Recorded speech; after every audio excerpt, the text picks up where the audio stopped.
Good morning बच्चों। इससे पिछली वीडियो में मैंने आपसे विलयनों के सांद्रता को व्यक्त करने की पार्ट्स प्रति मिलियन विधि के संबंध में चर्चा की थी। अब मैं आपसे मोल प्रभाज, मोल अंश, जिसे अंग्रेजी में मोल फ्रैक्शन कहा जाता है, के संबंध में चर्चा कर रहा हूं। अगर आपको मेरी ये वीडियो अच्छी लगे तो इसे लाइक, शेयर और सब्सक्राइब करना ना भूलें, जिससे आपको मेरी आने वाली वीडियो उसके नोटिफिकेशंस आपको प्राप्त हो सकें।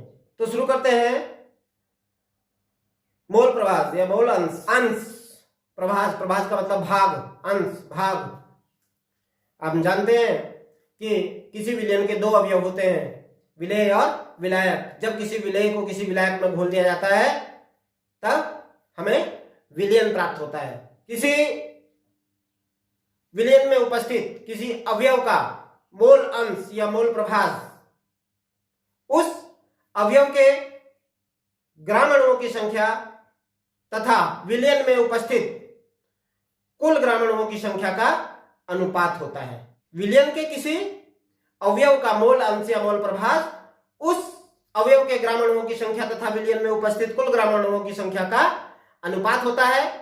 इस प्रकार से माना विलेय के ग्राम अणुओं की संख्या Na तथा विलायक के ग्राम अणुओं की संख्या Nb हो, तब विलेय का मोल प्रभाज या मोल अंश बराबर Na upon Na plus Nb।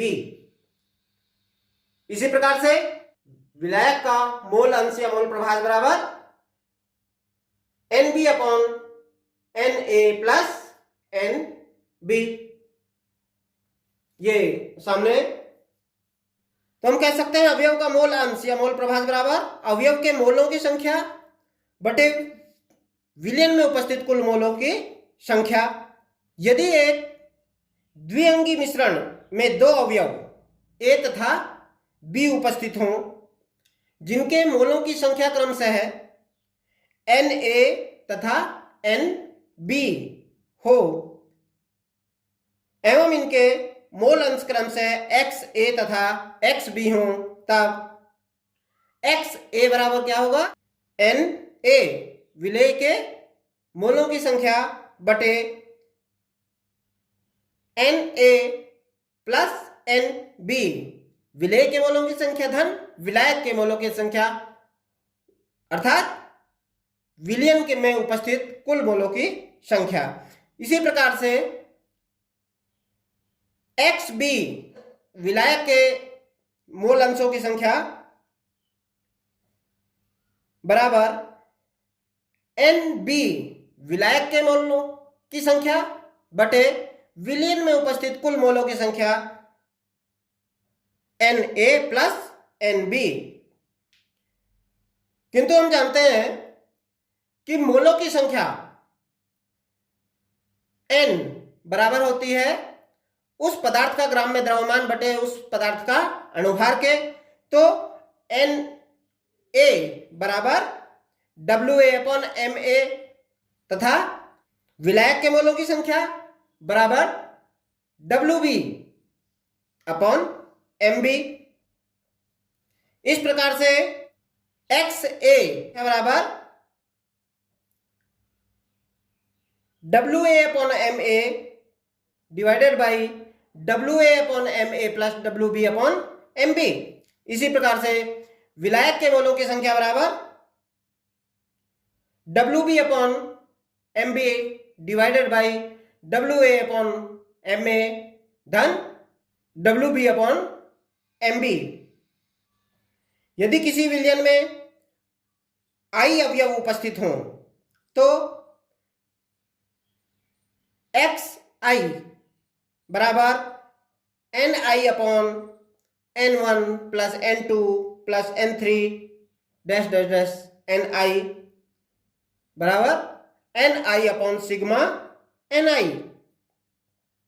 अर्थात एक मिश्रण में उपस्थित सभी अवयवों के मोल अंश का योग 1 होता है, अर्थात Xa प्लस Xb विलेय का मोल अंश प्लस विलायक का मोल अंश बराबर 1। यदि मोल अंश को 100 से गुणा कर दिया जाए तो मोल प्रतिशत ज्ञात होता है। तो मोल प्रतिशत बराबर मोल अंश गुणा 100, अर्थात मोल प्रतिशत बराबर अवयव के मोलों की संख्या बटे मिश्रण में उपस्थित कुल मोलों की संख्या गुणा 100। तो ए का मोल प्रतिशत यानी कि विलेय का मोल प्रतिशत बराबर विलेय का मोल अंश गुणा 100 और विलायक का मोल प्रतिशत बराबर विलायक का मोल प्रभाज XV गुणा 100।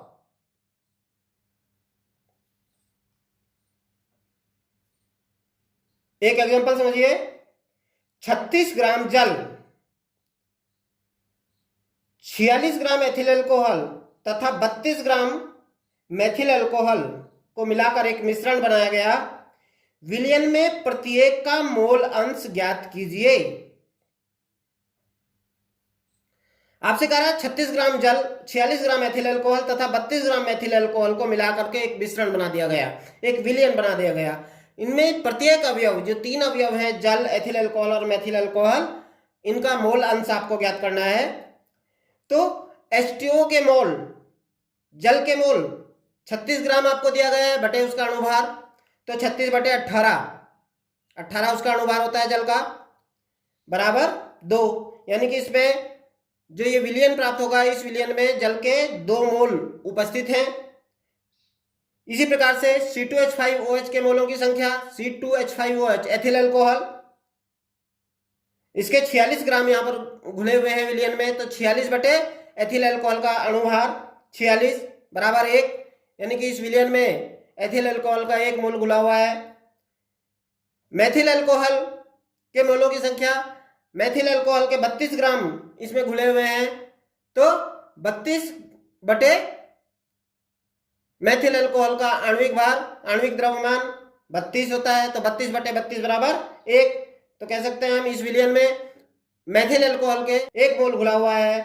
तो मिश्रण में उपस्थित कुल मोलों की संख्या कितनी हो गई?